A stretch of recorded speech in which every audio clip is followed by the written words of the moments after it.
দর্শক, আমরা আপনাদেরকে যুক্ত করছি শাহবাগ থেকে। আপনারা অবশ্যই অবগত রয়েছেন যে শরীফ ওসমান হাদির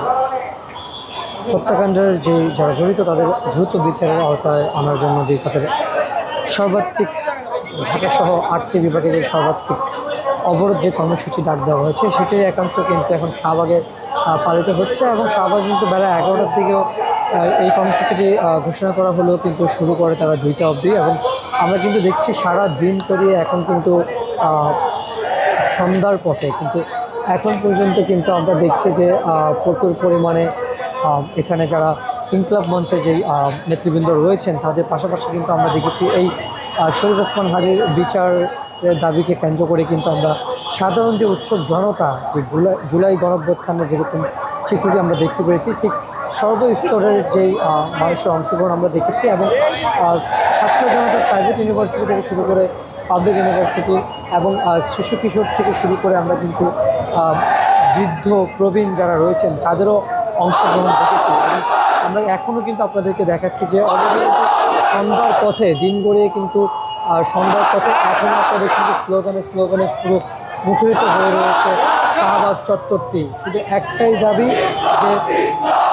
শরীফ ওসমান হাদির হত্যাকারীদের দ্রুত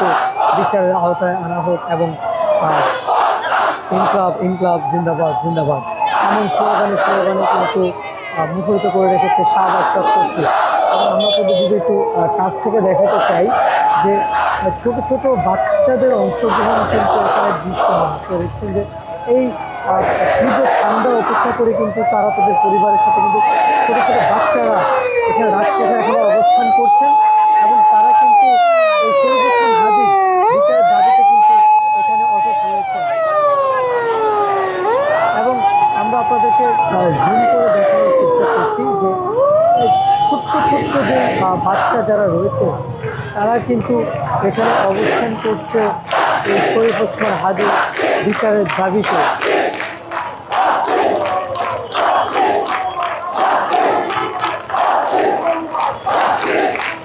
এবং এই কর্মসূচিকে কেন্দ্র করে কিন্তু আমরা দেখেছি যে আইন শৃঙ্খলা বাহিনীর বলয় এখানে বাড়ানো হয়েছে এবং পুলিশ প্রশাসন থেকে শুরু করে আমরা কিন্তু বিজিবির অবস্থান দেখেছি। যেহেতু শাহবাগের চতুর্ভুজ একটি রাস্তা এবং খুব জনবহুল একটি এলাকা এবং এখানে খুব দুটি কিন্তু এখানে বিশেষ বাংলাদেশের সবচেয়ে বড় মেডিকেল রয়েছে, যার ফলে কিন্তু এখানে প্রতিনিয়তই